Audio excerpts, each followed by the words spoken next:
ناظرین کو بتا دیں کہ جو فیصلہ آیا ہے ان نٹشل اس کی اہمیت اور فیصلے کی. دیکھیں اس فیصلے کے 3 پہلو ہیں. پہلا پہلو تو یہ ہے کہ سپریم کورٹ کے 15 ججوں نے فل کورٹ کی سماعت کے بعد یہ تسلیم کیا ہے کہ پارلیمنٹ کے پاس یہ اختیار ہے کہ وہ سپریم کورٹ کے پریکٹس اور پروسیجر کو ریگولیٹ کرنے کے لیے قانون سازی کر سکتی ہے. یعنی میجورٹی نے کی ہے، 15 نے نہیں کیا. ایگزیکٹلی 15 جج، فیصلہ 15 ججوں کا ہے. اس میں اکثریت جو ہے آبویسلی، اور وہ بھی 10-5 کی ہے، کوئی معمولی اکثریت نہیں ہے، مگر یہ فیصلہ فل کورٹ کا کہلایا جائے گا. یہ کوئی صرف 10 ججوں کا نہیں ہے.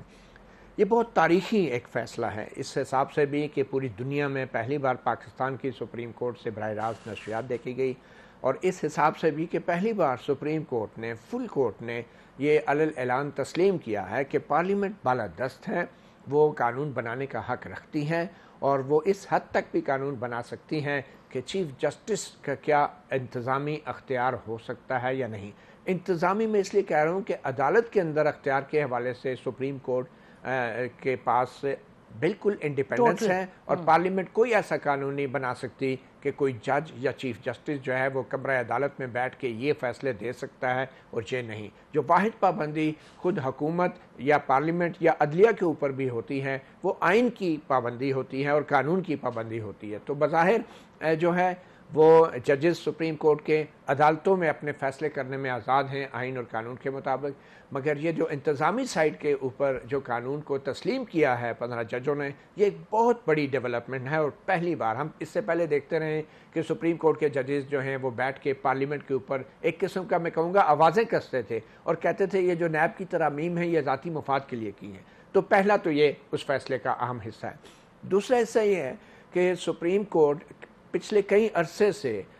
آرٹیکل 184(3) جو سو موٹو اختیارات انسانی حقوق کے نفاذ کے، ان کو ایک ہتھیار کے طور پہ استعمال کرتے ہوئے بہت ساری سویلین حکومتوں کو عدم استحکام کا انہوں نے شکار کیا. اور جو پہلے جنرل ضیاء الحق کی 58(2)(b) کی جو شک تھی، جس میں ایک صدر کو یہ اختیار تھا پارلیمنٹ برطرف کرنے کا، حکومت برطرف کرنے کا، اس اختیار کے ختم ہونے کے باوجود بھی سپریم کورٹ نے اس سو موٹو آرٹیکل 184(3) کی شک کو استعمال کر کے حکومتوں کو فارغ کرنا شروع کر دیا تھا. تو اس کے خلاف اپیل نہیں. کو بتائیں مثلاً. اچھا، اس کے خلاف اپیل نہیں تھی. مثال کے طور پہ یہ جتنا بھی ڈسمسل کے کیسز آپ کو یاد ہیں جو آتے تھے بے نظیر 1990 کے عشرے میں، بے نظیر بھٹو، نواز شریف بار بار سپریم کورٹ آتے تھے تو سپریم کورٹ فیصلہ کرتی تھی کہ ڈسمسل صحیح ہوا ہے یا نہیں. اس کے بعد ہم نے دیکھا کہ یہ توہین عدالت کے جو معاملات ہیں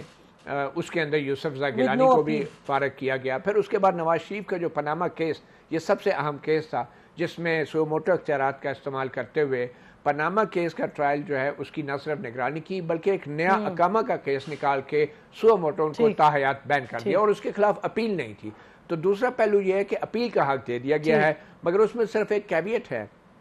وہ یہ کہ یہ اپیل کا حق جو ہے اپریل 2023 میں اس قانون کے آنے سے پہلے کے جو فیصلے ہیں ان کو نہیں ہوگا، مگر اپریل 2023 کے اس قانون کے آنے کے بعد کا جو عرصہ ہے، جو چیف جسٹس امتا بندیال نے جاتے جاتے بڑی جلدی میں فیصلے کیے تھے، وہ دوبارہ سے ری اوپن ہوں گے، اور وہ دوبارہ سے ان کو اپیل کی صورت میں، ان فیصلوں کے خلاف اپیل کی صورت میں اب سنا جا سکے گا. اور بہت سے جس میں نیب ترامیم کا بھی فیصلہ ہے، پھر الیکشن کمیشن کا جو ریویو مسترد ہوا ہے، پھر ججمنٹ اینڈ ریویو ایکٹ تھا وہ بھی مسترد ہوا ہے. تو یہ تمام اب اپیل کی صورت میں یہ فیصلے جو ہے ری اوپن ہوں گے اور ان پہ دوبارہ فیصلے کیے جا سکیں گے. تو یہ اس کی اہمیت ہے. عرفان صاحب یہ بتائیے گا کہ ایک جو بڑا مسئلہ رہا ہے پچھلے 2-3 برس میں، وہ تھا جو انوائرمنٹ سپریم کورٹ کے اندر تھی، جو ججز کے درمیان جو کتنی کہانیاں نکلیں باہر، اور very disturbing for the people of Pakistan and for the judicial community. تو یہ بتائیے کہ یہ جو اوپن کورٹ ہیئرنگ ہوئی، اوپن کورٹ سے مانے جو براڈ کاسٹ ہوئی، اس کے بعد یہ جو فیصلہ آیا، تو اس کے بعد آپ کیا کہیں گے کہ سپریم کورٹ کے اندر جو حالات ہیں، معاملات ہیں، اور ایک بڑی ادب کے ساتھ میں لفظ استعمال کروں گی، کریڈیبلٹی وغیرہ، یہ جو معاملات ہیں، آپ ان کو کیسے دیکھتے ہیں؟ میں سمجھتا ہوں کہ سپریم کورٹ کی جو پاورز ہیں، سارے سپریم کورٹ کی، ایک چیف جسٹس اکیلا جو ہے وہ یوزرو کر رہا تھا، اور ایز اے یوزرپر اس نے چند لوگ اپنے ساتھ ہم خیال ملائے ہوئے تھے. اور یہ ایسی یوزرپیشن آف پاور ہے جس کی مثال شاید دنیا میں نہیں ملتی، کہ وہ اپنی مرضی سے بینچز کانسٹیٹیوٹ کرتے تھے، اپنی مرضی سے حکومتیں گراتے تھے، اپنی مرضی سے پارلیمنٹ کو کمزور کرتے تھے، اپنی مرضی سے ایگزیکٹو کو کنٹرول کرتے تھے، اور نہ صرف ایگزیکٹو کو کنٹرول کرتے تھے بلکہ سارے سپریم کورٹ کو مفلوج کر کے انہوں نے رکھ دیا تھا. اور باقی جو ججز ہیں جن کے عدالتی فیصلے آ رہے تھے کہ جی یہ آپ اس طرح سے پک اینڈ چوز نہیں کر سکتے بینچز بنانے میں، یہ ون مین شو آپ نہیں کر سکتے، ان عدالتی فیصلوں کو بھی اٹھا کے انہوں نے باہر پھینک دیا تھا. تو میں تو سمجھتا ہوں کہ یہ جو کچھ انہوں نے کیا ہے کھلواڑ پچھلے اتنے 4-6 مہینوں میں، جس طرح سے پریکٹس اینڈ پروسیجر ایکٹ کو سسپینڈ کیا گیا ان اینٹیسپیشن،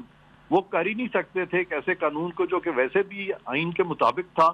اور یہ کہنا کہ پارلیمان جو ہے وہ کوئی انکروچ اپون کر رہی تھی سپریم کورٹ کی ڈومین میں، پارلیمان تو زندہ کر رہی تھی سپریم کورٹ کو تو مار چھوڑا تھا ان 3-4 ججز نے. اور یہ میں سمجھتا ہوں کہ یہ بڑا ظلم تھا، اور یہ نہ صرف ان ججز نے مس کانڈکٹ کیا ہے بلکہ مس کانڈکٹ میں بھی یہ ٹرائی ہو سکتے ہیں. اور میں تو یہاں تک سمجھتا ہوں کہ جس طرح سے پنجاب کی حکومت گرائی گئی تھی اور فیصلے کیے گئے الیکشنز میں، جس طرح سے جو فیصلے آئے اور اپنی مرضی کے بینچز بنا کے جس طرح سے کچھ قوانین کو بھی اڑا دیا گیا، تو یہ ساری چیز جو ہے میرے نزدیک تو یہ it is like supporting the constitution, holding the constitution in abeyance, اٹھا کے باہر پھینک دی تھی انہوں نے کانسٹیٹیوشن. اور یہ تو انپریسیڈنٹڈ ہوا ہے جو کچھ ہوا ہے، and it is very sad. اور اس سے جوڈیشری جو تھی اس کو سیاست میں یہ لیا تھے، اور جوڈیشری کی ساکھ جو ہے بڑی انڈرمائن ہو رہی تھی. اور یہ بہت ایک اچھا فیصلہ ہے جو اب آیا ہے. اور یہ چیف جسٹس آف پاکستان موجودہ کے اپنے ریمارکس ہیں کہ پارلیمان ہمارے خلاف نہیں ہے، پارلیمان تو ہمیں مضبوط کر رہی ہے، پارلیمان تو ہمارے ساتھ کھڑی ہوئی ہے. تو سوال یہ پیدا ہوتا ہے کہ جو ججز کہہ رہے ہیں کہ پارلیمان سپریم کورٹ کو کمزور کر رہی ہے، وہ ججز جو ہیں وہ کیوں کہہ رہے ہیں یہ؟ اور کیا سپریم کورٹ کو کمزور کیا پارلیمان نے، یا سپریم کورٹ کو مضبوط کیا؟ کمزور تو انہوں نے ایک فرد واحد کو کیا، اس مائنڈ سیٹ کو کیا جو کہ پچھلے چیف جسٹس کا تھا، یا اس سے پہلے کچھ اور چیف جسٹس کا تھا، جنہوں نے کہ پاکستان کے آئین سے کھلواڑ کیا. اور مطیلہ جان صاحب نے جو مثالیں دی ہیں ساری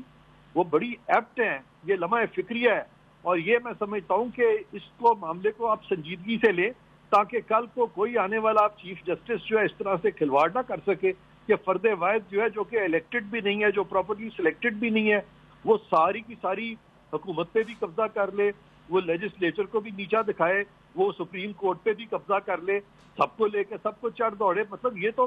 کمال ہوا ہے. یہ تو ایک قسم کا جوڈیشل مارشاء اللہ ہی کہہ سکتے ہیں آپ. ان کے پاس اس طرح تو ٹینک توپ تو نہیں تھا، لیکن ان کے پاس جو قلم کی طاقت تھی اس کو اس قدر بے طریق غلط طریقے سے استعمال کیا گیا آئین کو وائلیٹ کر کے کہ یہ نہایت افسوسناک چیز ہوئی ہے. لیکن خدا کا شکر ہے کہ ابھی یہ معاملہ درست ہو گیا ہے، اور میرا نہیں خیال کہ اب آئندہ اس طرح کا ایڈونچرزم پاکستان میں ہوگا. اور اس کے لیے اور بھی ضروری ہے کہ یہ جن ججز نے یہ کیا ہے ان کے خلاف قانونی کارروائی کی جائے.